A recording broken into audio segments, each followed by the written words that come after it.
Hola, soy su amigo el comisario Woody y vengo a recordarles que ya comienzan los especiales de paisaje literario Talentos de Voz, no de Buzz, porque ese es Buzz Lightyear. No se lo pierdan. Corre como el viento, tiro al blanco. Hay una serpiente en mi bota.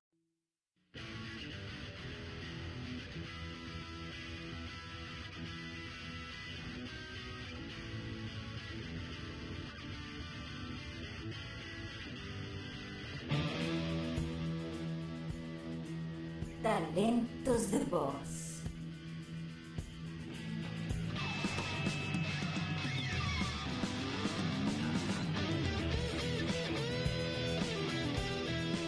¡Patamón Digivolta! ¡Patamón Digivolta! ¡Ay, porque yo no puedo digivolucionar! Yo soy malo, y eso es bueno. ¡Cadena de Andrómeda!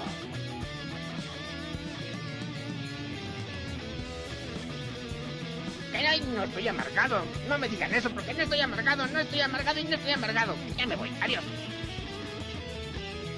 ¡Uy! ¿Qué estás haciendo? ¡No! ¡Por favor! ¡Ay, ay, ay, ay, ay, ay, ay, Tamquecito, me estás pisando el juanete!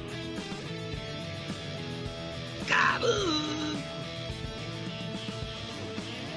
¡Sangre sucia, mago! Didi, fuera de nuestro laboratorio. Pero el mundo será todo nuestro. Lo mismo que hacemos todas las noches. Tratar de conquistar el mundo. ¡Claro! Aquí estoy con Gustavo. Vamos a conquistar el mundo a través de paisaje literario.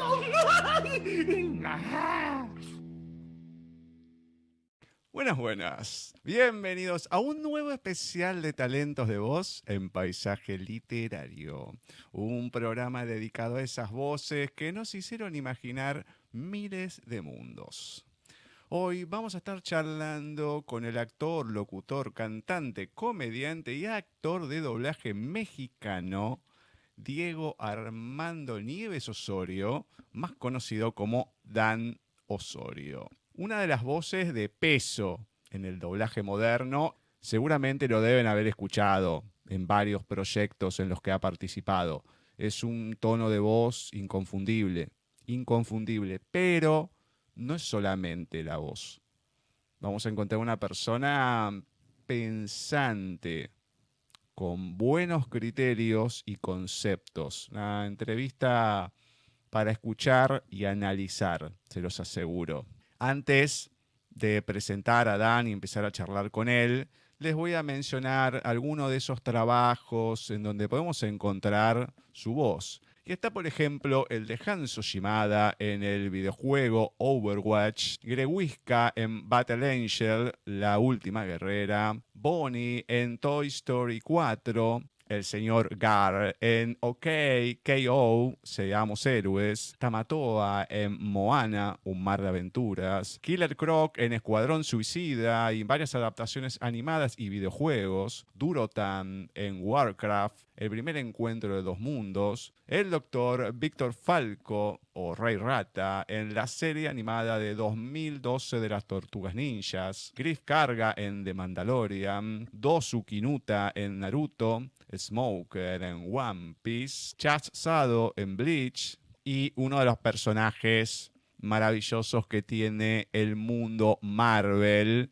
como lo es Drax, que a pesar de su parquedad por momentos, de su falta del sentido de la sutileza, del doble mensaje, de darle otro sentido a lo que uno le está diciendo, pues es un personaje literal, por lo menos en la primera de las entregas, es uno de los mejores personajes que tiene la saga y con su voz que le queda pintada.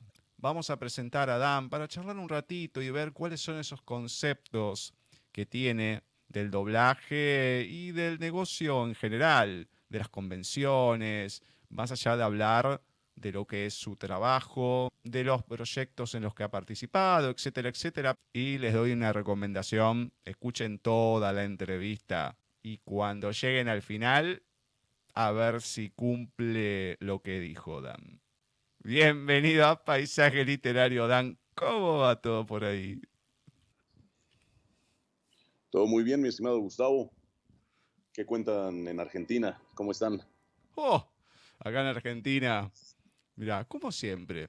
Hace un tiempo había escuchado, sí, el año pasado creo, no sé si era un periodista, un político antiguo ya, que había tenido una charla con Henry Kissinger, más antiguo todavía, de los Estados Unidos, y hablaba de las crisis y demás. Dice, mira, yo hace 30 años que vengo a la Argentina, le aviso a la gente, Kissinger ya pasó hace mucho tiempo.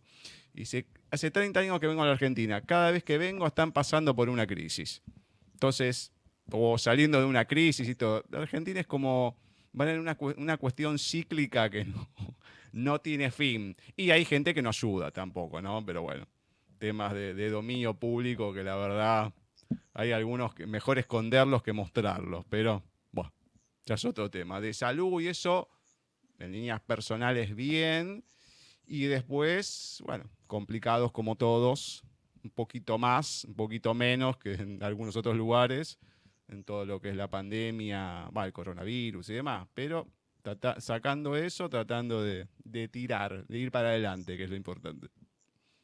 Claro, eso justamente es lo importante y que, pues bueno, no se pierde el ánimo, ¿no?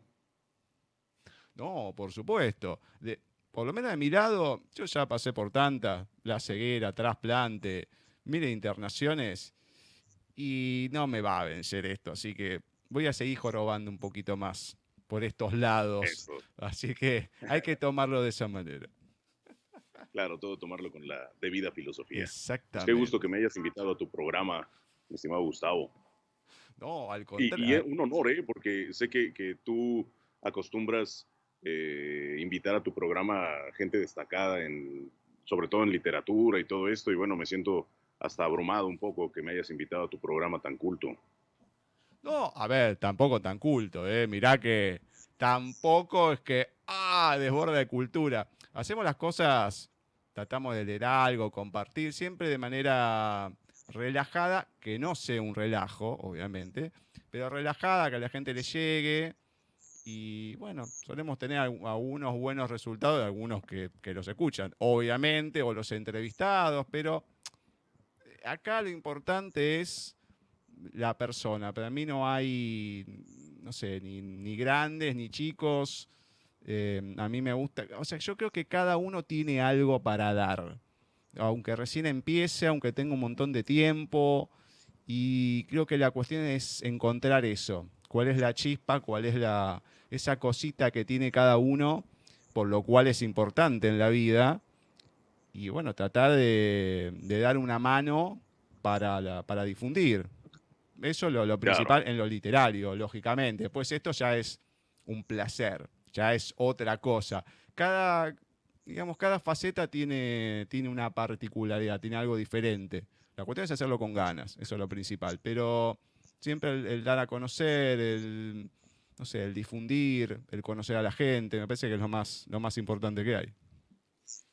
Claro, también es parte de adquirir cultura, ¿no? Sí. Tanta experiencia que puede tener cualquier persona que podamos encontrar en la calle incluso, que nos puede dejar algo edificante. Exactamente. Yo lo que busco muchas veces es eso. A mí, por ejemplo, en estas entrevistas, no sé, me pueden dar un montón de tiempo, un montón de personajes, pueden hacer lo que quieran. Pero hay veces que me pasa que es como que, digo, me falta algo. Y es como, en ese momento claro, hay charlas que se dan tan abiertas que tenés una conexión con la persona. Y otra es, bueno, en la entrevista, nada más. Cada uno es particular. No sé, es la sensación que uno va teniendo con cada persona. Y uno lo que busca, no buscarlo así de manera tan exacta, pero lo que me gusta llevarme de cada uno es eso, ¿no? Que me den algo como persona, lo que me transmiten. Yo creo que eso es lo principal. Que es un poco lo que muchas veces a tus compañeros les comento, que suele pasar que cuando uno está escuchando, yo hace 18 años que perdí la vista y desde antes que veía, pero ahora que escucho solamente, muchas veces que no es lo que están diciendo, sino el cómo lo están diciendo.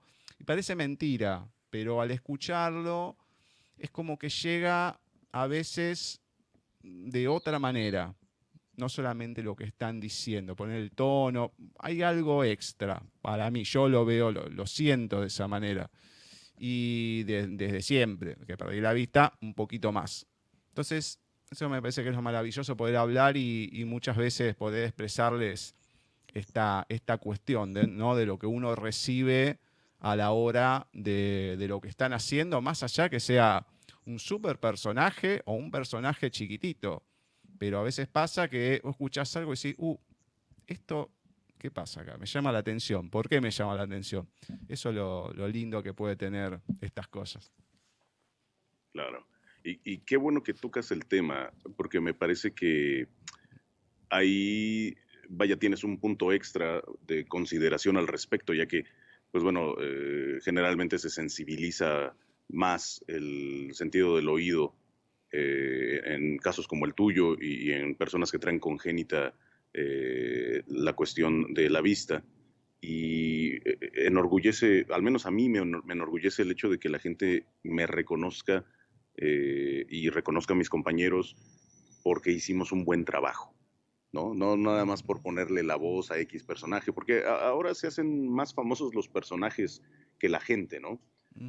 Pasa que a lo mejor alguna serie va de moda, alguna serie tiene un séquito de seguidores ya desde el idioma original, y al momento de pasar al doblaje en español, automáticamente ya todo ese séquito prácticamente lo sigue, ¿no? Y algo que yo he comentado en algunas entrevistas y con algunas personas ya más en corto, ha sido que realmente serán fans del doblaje. Porque yo lo que veo muchas veces es que son fans del personaje y por ende se vuelven fans de la persona que le da voz en español. Pero realmente ponen esa atención al detalle como algunas otras personas lo hacen, como por ejemplo en tu caso que me dices que logras percibir lo que se transmite a través de la voz. Creo que ese es un punto extra en cuestión de credibilidad de tu apreciación y que tendría que ser un punto extra a tomar en cuenta para todas las demás personas, ¿no crees? A ver, es así. Yo he entendido acá entrevistados de gente que ha empezado hace pocos años, como Luis Navarro, que es un pibe, un chico, y gente, no sé, Arturo Mercado, Amparo Garrido, o sea, de todas las edades. Y muchas veces es esa cuestión de lo que hablamos, ¿no? Porque Luis Navarro decía, bueno, la gente siempre me dice, no, que sos Flash, que sos Flash, que sos que sos aquello. Y no, a ver, lo importante es la persona. Claro, la gente se confunde el personaje con la persona. Y en realidad hay muchos trabajos muy buenos de muchos de tus compañeros que a lo mejor no son los megas personajes. Y muchas veces acá también, en algún momento, pregunto, bueno, hay desafíos y demás, que a veces no suelen ser los personajes importantes. Y eso es lo bueno que lo nombren, o a veces esos personajes que no te mencionan y todo, porque puede pasar, y ha pasado, que uno no conoce todo, se queda con lo que más se consume a veces, pero ustedes que lo ven de otra manera, porque lo hacen, a lo mejor hay personajes que han dado un montón, pero claro, no tienen esa suerte. Y, por ejemplo, hace poco, si bien esta entrevista va a salir bastante después, hice ahora un especial con una chica española donde vamos a hablar de películas. Ella es especialista en cine, ha estudiado todo. Entonces digo, bueno, vamos a hacer una mezcla. Vamos a hablar de la película, habla ella más que yo porque es la que sabe. Y vamos a meter los dos doblajes. Vamos a meter el español y el latino. Y se encuentran muchas diferencias a veces en las expresiones, en los tonos y demás. Y más allá de la película en sí, lo bueno es notar esas cosas, la variedad que podés tener de los diferentes doblajes y demás. Y a veces te encontrás con joyas que no son, digamos que como que no se ven a simple vistas. O personas, por ejemplo, tuve la suerte de entrevistar a Eduardo Liñán. Y para mí fue un placer enorme, claro. Son personas que para lo que es las redes sociales, el fan y todo, están a destiempo porque los megas proyectos que hicieron fueron en los 70, unos 60, otros 80, pero vos los escuchás y vos decís, Dios mío, la calidad, además que después me leyó poesía y dice, no, leo una para no aburrir, bueno, después lo aplaudí todo y se quedó. Dice, bueno, ¿querés que te lea otra? Pero, por supuesto.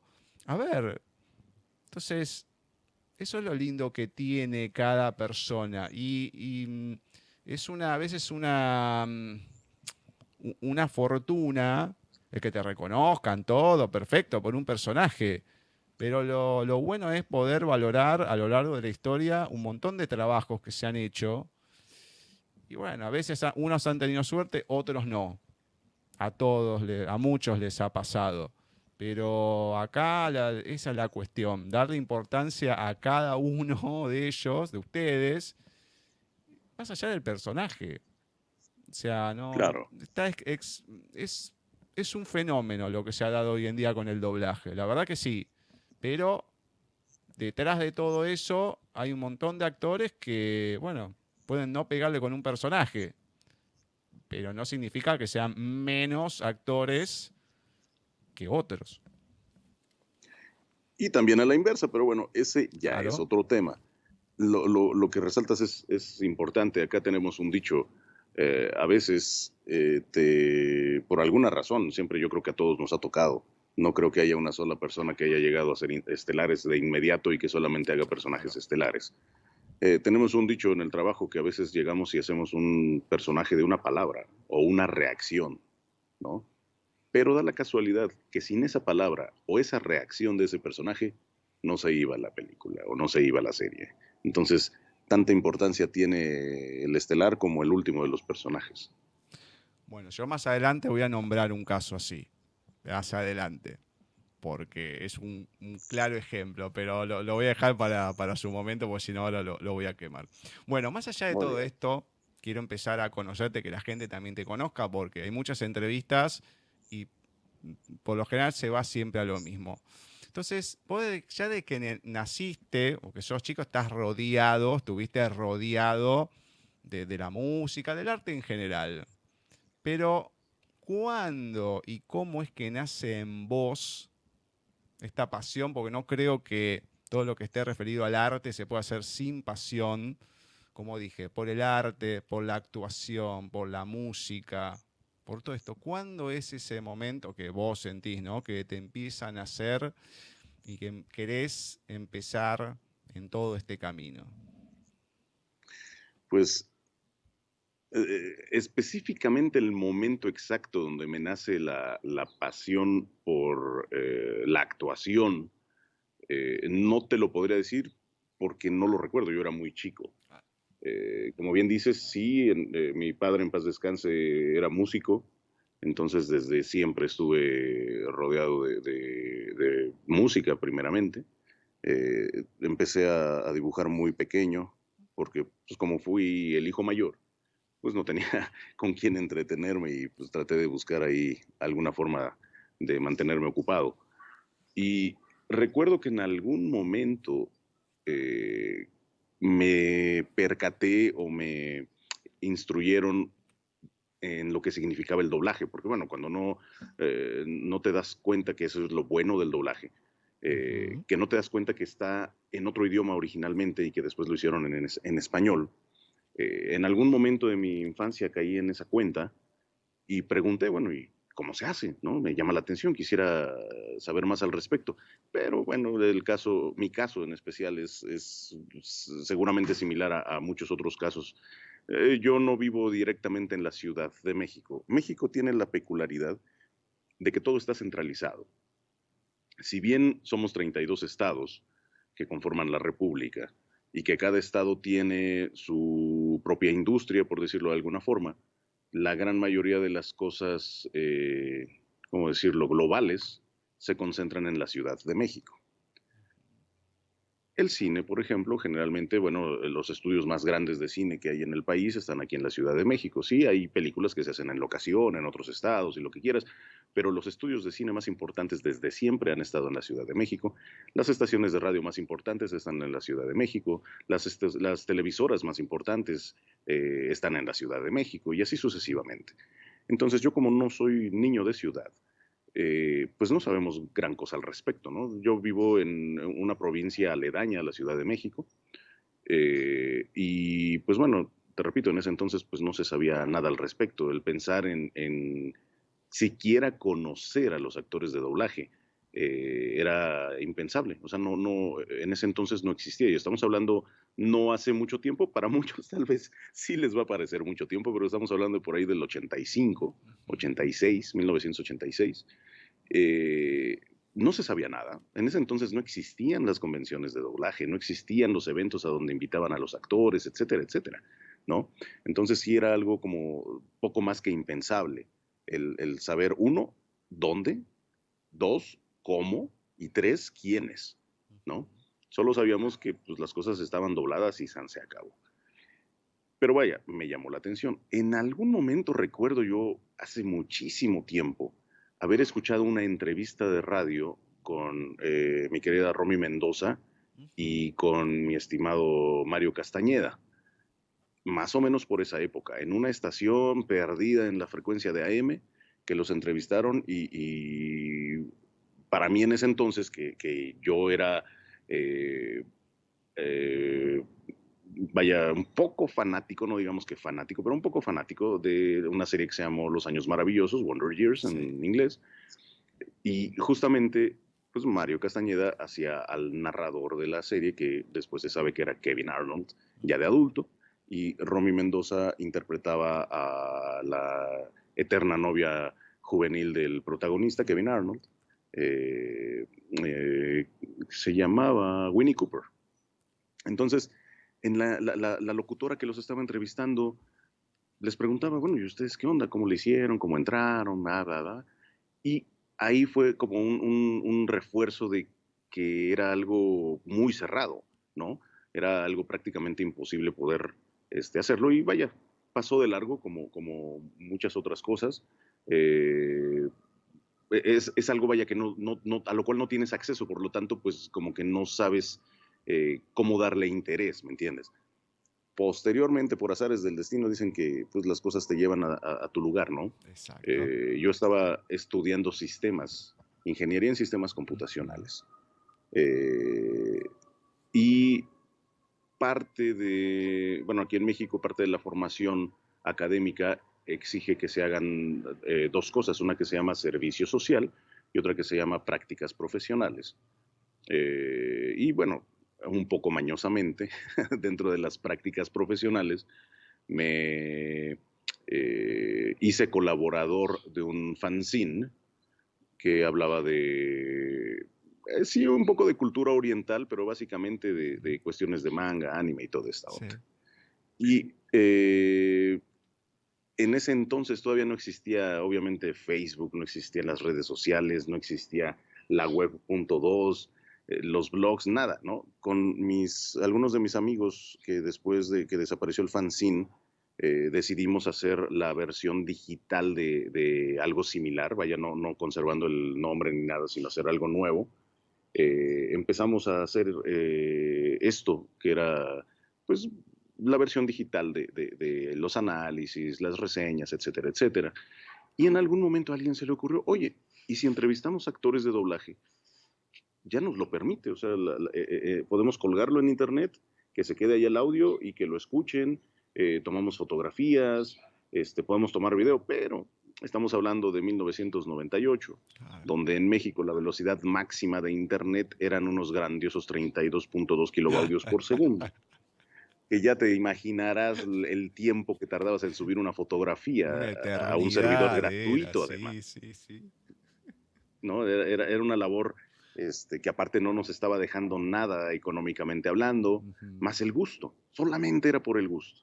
Pero decidimos hacerle caso y él se encargó, no sé cómo diablos, de contactar gente que hacía doblaje, ¿no? Y empezamos a concertar entrevistas.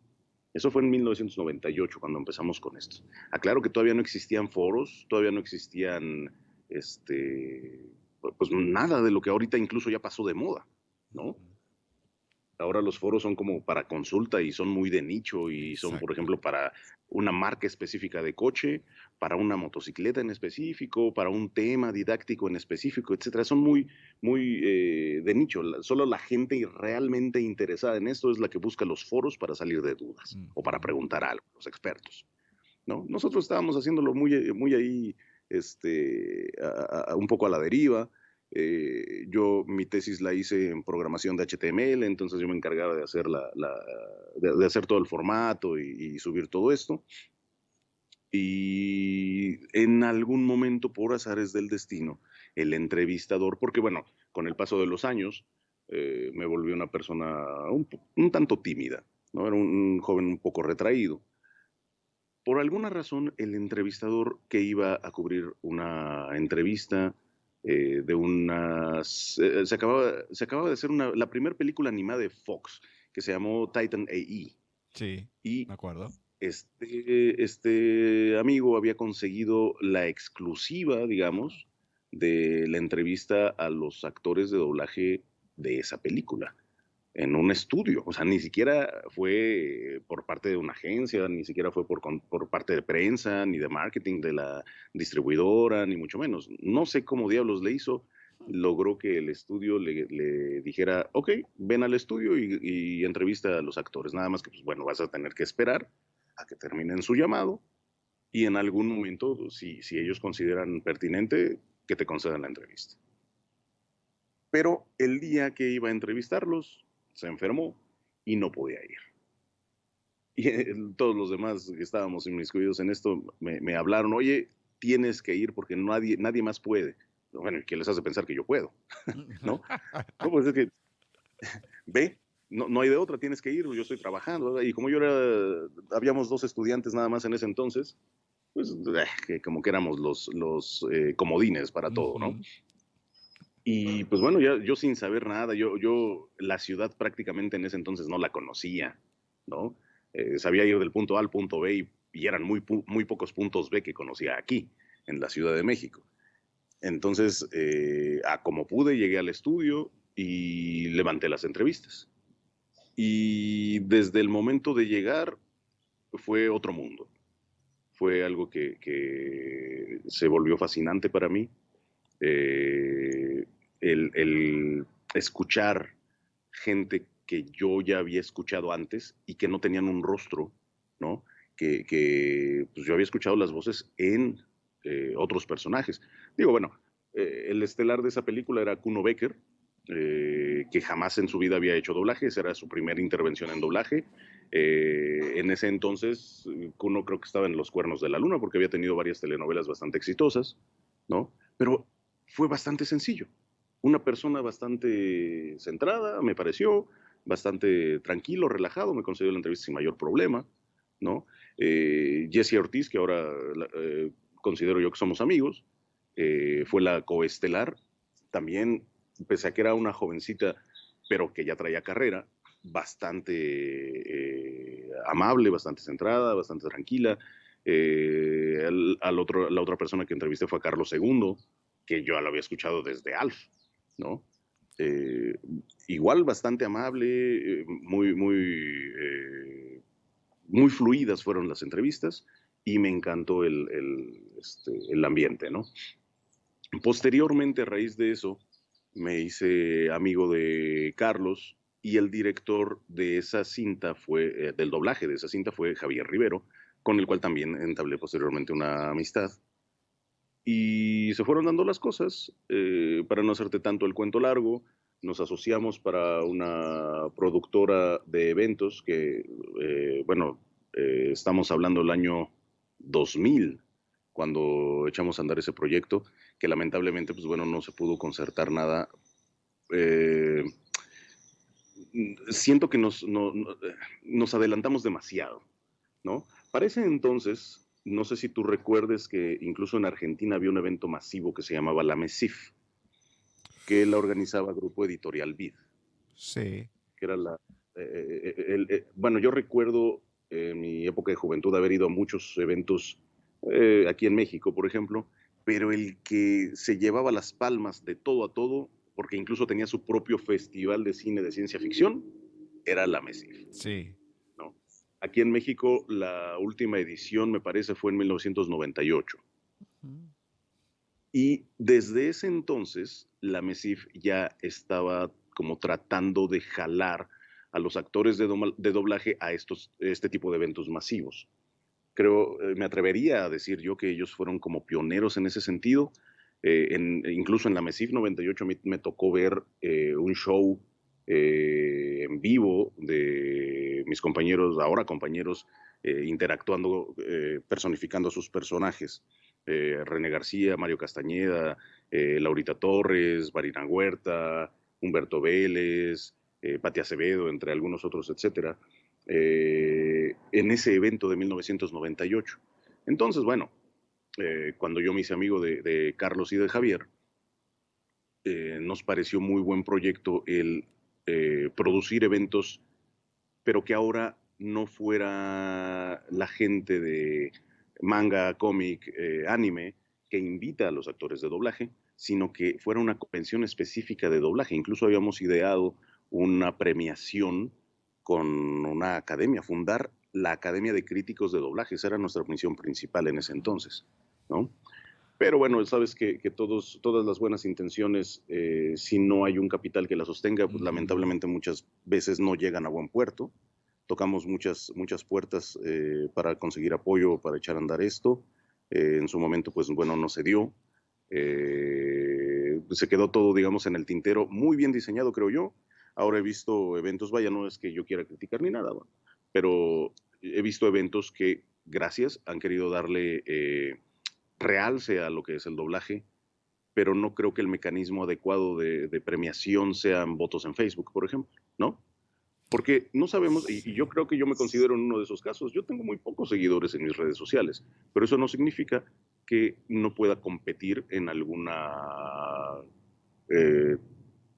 terna, digamos, para criticar mi trabajo, ¿no? Y así como yo debe haber muchísimos casos. Y me parece un poco injusto que compañeros que tienen un chorro de seguidores porque han tenido personajes que les han dado ese foco, ¿no? Pues con la mano en la cintura ganan. Yo creo que debería, o sea, vaya, aplaudo la labor, aplaudo la iniciativa del público, de la gente que gusta del doblaje, que trate de hacer visible esto, que le dé reconocimientos a la gente que admira, pero creo que hace falta un mecanismo adecuado para poder considerar que es un premio real, por decirlo de alguna forma, ¿no? Una inscripción a un premio donde tú mismo te tienes que postular y donde tú mismo te tienes que encargar de que la gente vote por mí, a mí no me parece así como que lo más adecuado, ¿no? Sobre todo si estamos hablando de algo tan ¿cómo decirlo? Efímero como es el arte, ¿no? Algo que no es tangible, no puedes comparar el acabado de un mueble con otro y comparar eso como con lo que nosotros hacemos, pues, ¿no? Para eso se necesita otro tipo de mecanismos. Por eso es que nosotros en ese entonces, año 2000, habíamos ideado fundar una academia de críticos que estuviera conformada, pues bueno, por directores, por gente de las empresas, etcétera, etcétera, que analizaran las piezas que se inscribieran y que pudieran dar una opinión veraz y obtener un veredicto adecuado para poder premiar a la gente que fuera propuesta para esto, ¿no? Te repito, lamentablemente, pues bueno, no se dio, fueron pasando los meses y en este contacto que tuve yo de entrada con ellos, que bueno, ambos son unos maestros, fui conociendo más compañeros, bueno, ahora mis compañeros, en ese entonces era solamente el socio, ¿no? Me dio la inquietud y si tú te has dado cuenta, generalmente cuando le preguntan a los actores de doblaje, ¿qué necesito para hacer doblaje? Invariablemente yo creo que el 99% de los compañeros actores de doblaje van a decir ser actor. Exacto. Y eso es algo fundamental, sí, es la base. De hecho, me causa un poco de ansiedad, por decirlo de alguna forma, cuando la gente dice, el doblador, el doblajista, etcétera, ¿no? Porque digo, yo lo siento un poco peyorativo, incluso desde antes de que me dedicara a esto, porque son actores. La gran mayoría de mis compañeros son actores. Como tú bien dices, el hecho de que se hayan dedicado más a esto, que se hayan centrado más por el interés que tú gustes y mandes, por lo que les gusta, por lo que se gana, no sé. Cada quien tendrá sus motivos. Eso no le quita lo actor. Muchos han hecho tele, cine, teatro, etcétera, etcétera, etcétera. Han hecho todas las especialidades, algunos incluso. Pero el doblaje tiene algo que te engancha, te encanta y no lo puedes dejar, pues, ¿no? Entonces, yo considero que el término correcto, al menos en habla hispana, sea el país que sea, tendría que ser actor de doblaje. No doblador, no doblajista, sino actor de doblaje. Entonces, con todo este contacto que tuve, toda la gente maravillosa que conocí en esta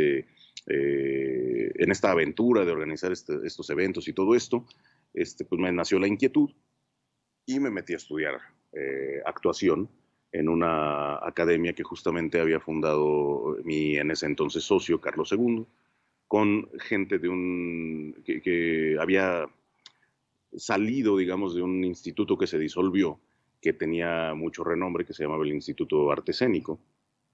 Y la gran mayoría de la plantilla de ese instituto fue a parar a la Academia de Carlos. Entonces, las primeras generaciones que tuvimos la suerte de estar ahí, yo creo que tuvimos muy buena preparación, porque no fue un curso de 6 meses, no fue un curso de 3 meses, no fue un curso de caracterización nada más, ni nada por el estilo. Realmente era una escuela de actuación en la cual posteriormente, después de más de un año, empezabas a tener contacto con la técnica y las prácticas para hacer doblaje. Entonces, obviamente, pues no podías llegar ahí si no tenías las bases. O sea, ¿cómo le dices a alguien hasta el procedimiento si no lo conoce? ¿No? Es como cualquier otra carrera o especialización. Entonces, creo que las primeras generaciones que tuvimos la suerte de cursar en esa academia, tuvimos muy buenos maestros y la carrera duraba poco más de 2 años. Entonces, no era algo así como un cursito express y órale, ve a hacer doblaje, ¿no? Entonces me preparé de esa forma y empecé a buscarme un camino en esto. Curiosamente, empecé a hacer locución antes de doblaje. Mi primer comercial grabado fue por ahí de junio del 2001 y mi primer llamado de doblaje de toda mi vida fue por ahí bueno, no fue por ahí, sí tengo la fecha totalmente correcta, fue el 11 de noviembre de 2001 mi primer llamado. Entonces, así fue como, digamos que oficialmente entré en este mundo del doblaje de voz al español. Bueno, una de las primeras entrevistas que había realizado fue con Humberto Solórzano. Y es de esos grandes actores, como decís vos, que no tienen el mega papel. Puede ser repercutir un poco más con Wolverine, de Hugh Jackman y alguna otra cosa. Y él dice, a él no le gusta papeles en serie, protagónicos, él prefiere papeles más chicos y demás. Él se dedica más al teatro. Y cuando le preguntamos, en ese momento estaba con otro chico haciendo las entrevistas, dice, por necesidad. Y entonces, claro, o sea, uno recién empezaba, era la segunda entrevista. Entonces, recién me empezaba a conocer un poco la temática, las personas y todo.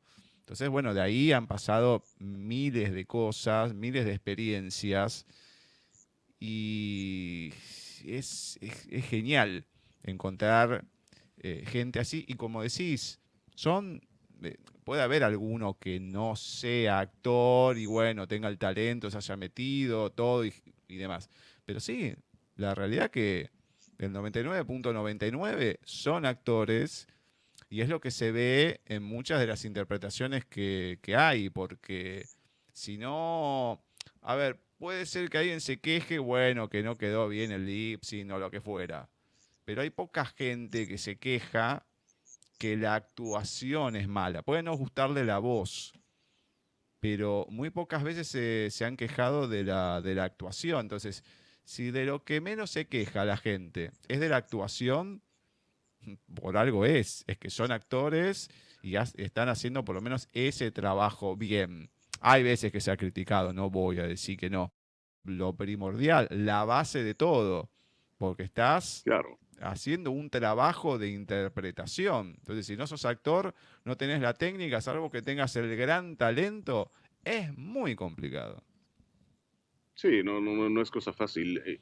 Incluso a veces alguien que ya está en el medio, a veces como que nos parece incluso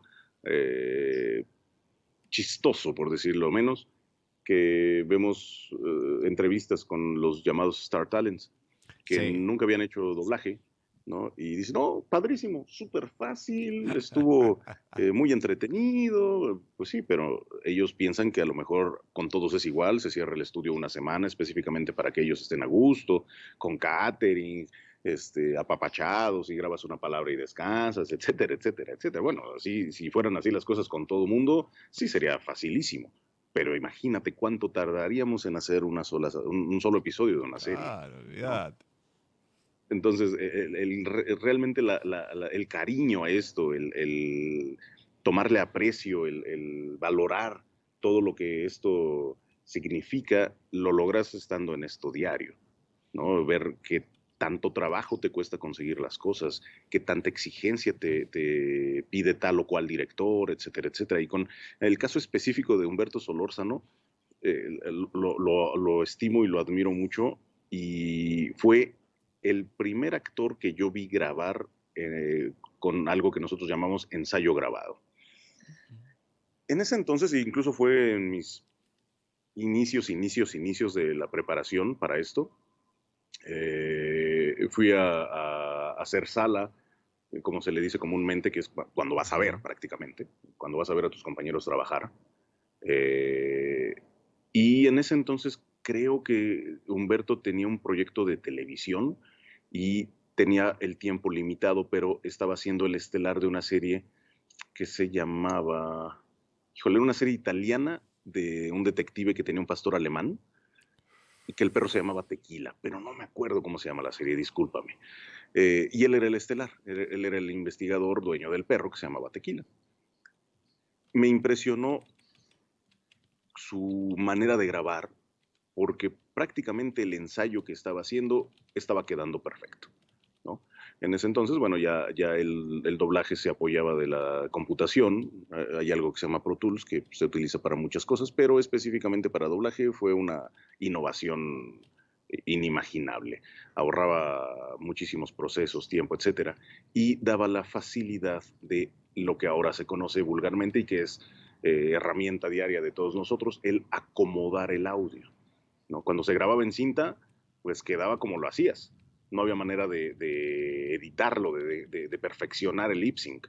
Entonces, cuando las cosas quedaban en perfecto lip sync, era total crédito del actor, era real y era porque eran excelentes en cuestión de actuación y de técnica, ¿no?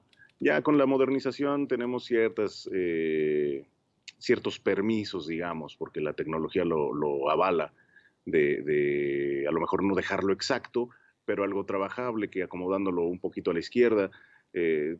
Técnicamente, las personas que nos dedicamos a esto tenemos un delay de 4 a 8 cuadros. Un cuadro es un frame, un fotograma de los que se desplazan para que la imagen parezca que se mueva, ¿no? En cine son 24 cuadros por segundo, y en los demás medios, bueno, ya hay de 15, de 29, de 24, de 30, 60 y hasta 200, ¿no? Bueno, teóricamente se supone que, no sé dónde hicieron ese análisis, nosotros que nos dedicamos a esto tenemos un delay de 4 a 8 cuadros. Una persona común puede tener un delay de hasta casi un segundo. Bueno, el señor Humberto Solórzano, la vez que yo lo vi trabajar, prácticamente lo estaba dejando perfecto a la primera. Se acomodaba 5 hojas en el atril y conforme las iba leyendo prácticamente iba quedando todo actuado y sincrónico. A mí se me caía la baba, como decimos por acá, ¿no? Porque no era algo común, era algo que nunca había visto. O sea, generalmente todos los actores ensayan 1 o 2 veces o hasta 3 veces sus diálogos para poner un loop y él se hilaba 5 o más hojas leyendo a primera vista y dejándolo perfecto, ¿no? Entonces, desde ese momento se ganó mi admiración y todo mi respeto. Y después, cuando empecé a trabajar, existió aquí una empresa de Televisa que se llamó Audiomaster 3000, donde muchísimas series que hemos visto en toda Latinoamérica se doblaron ahí. En paz descanse esa empresa.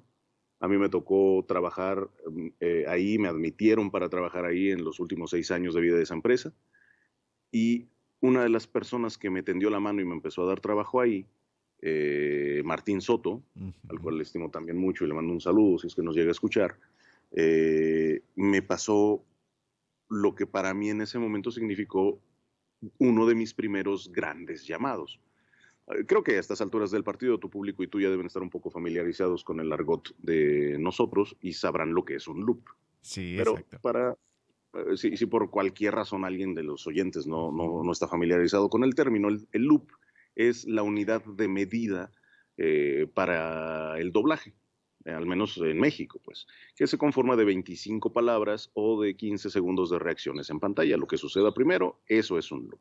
Y así es como se contabilizan las intervenciones de todos los personajes en una serie, en una película, en lo que sea. Bueno, Martín Soto me pasa un llamado de 89 loops.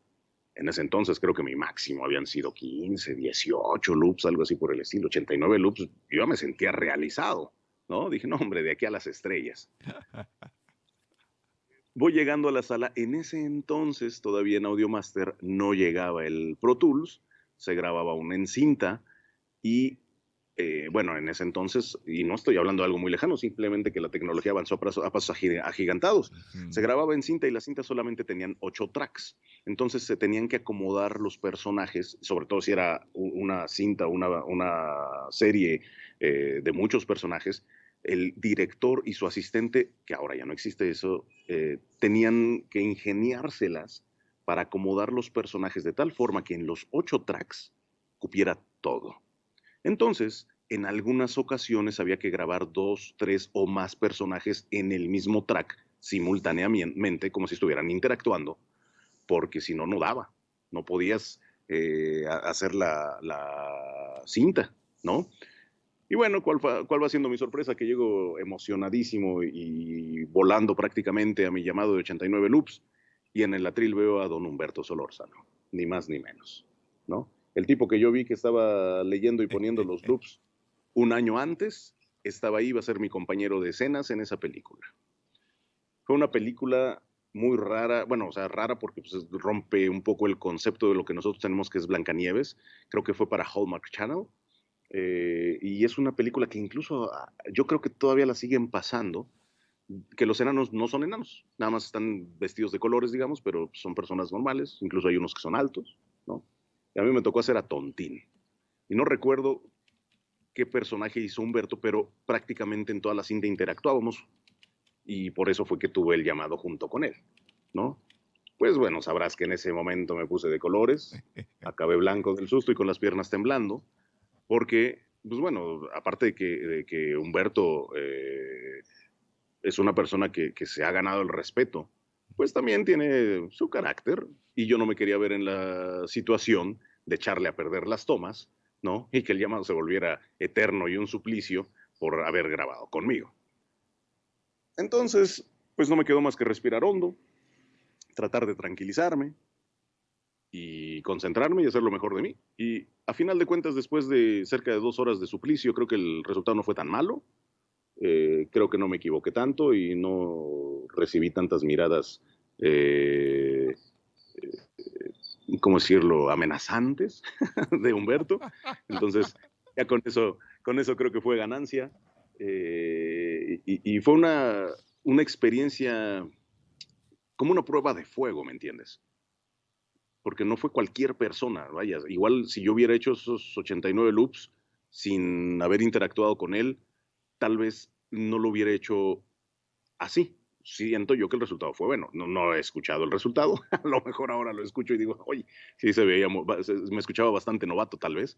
Pero vaya, imagínate cómo hubiera sido si no hubiera tenido a alguien de ese tamaño a mi lado, forzándome a hacer las cosas bien, ¿no? Digo, eso sin demeritar el papel del director, que a final de cuentas yo sé que si no hubiera hecho bien las cosas no me hubiera dejado grabar nada, Exacto. ¿no? Pero sí fue una prueba de fuego bastante fuerte para mí, ¿no? Sí me marcó, y tan es así que te lo estoy platicando ahorita después de 20 años de carrera. Y Humberto dirigía. Humberto también me parece de los mejores directores que tenemos en doblaje. Bueno, creerás que después de reportarme prácticamente diario, digo, obviamente no diario lo veía, ¿no? Pero siempre que lo veía me reportaba con él. Me tomó 14 años de carrera el que me diera un llamado.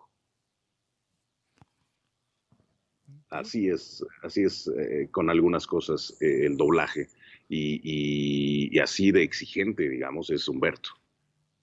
Y no se lo toma mal. A final de cuentas, su trabajo debe ir respaldado por las mejores actuaciones posibles, su trabajo como director.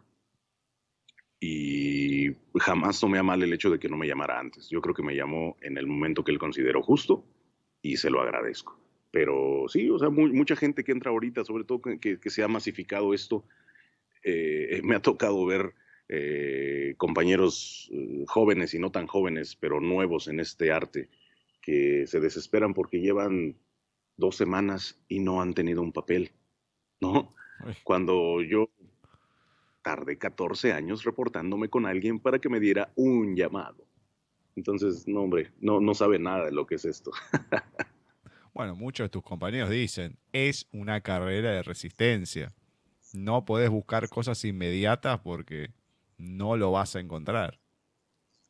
Sí, pero lamentablemente eso no se lo enseñan a muchos novatos, digamos, ¿no? Creen que nada más por el hecho de que les dijeron, ay, sí te sale muy bien, eres muy bueno, etcétera, etcétera, ya va a ser así en todos lados, ¿no? Todo el mundo los está esperando para darles estelares y van a triunfar, etcétera, etcétera. Pero no es así. O sea, al final de cuentas no hay que olvidar que si bien esto es una rama del arte, y yo lo considero todo un arte por todo lo que implica, también es un negocio y es una cuestión de apreciación y es una cuestión de eficiencia y de recursos, ¿no? Y son muchísimas variables las que intervienen en esto como para que es muy falto de humildad el pensar que por el simple hecho de que nosotros mismos nos consideremos buenos por opiniones de nuestros profesores o de nuestra mamá, si tú quieres, merezcamos el hecho de tener un personaje sobre otras personas que ya llevan carrera en esto.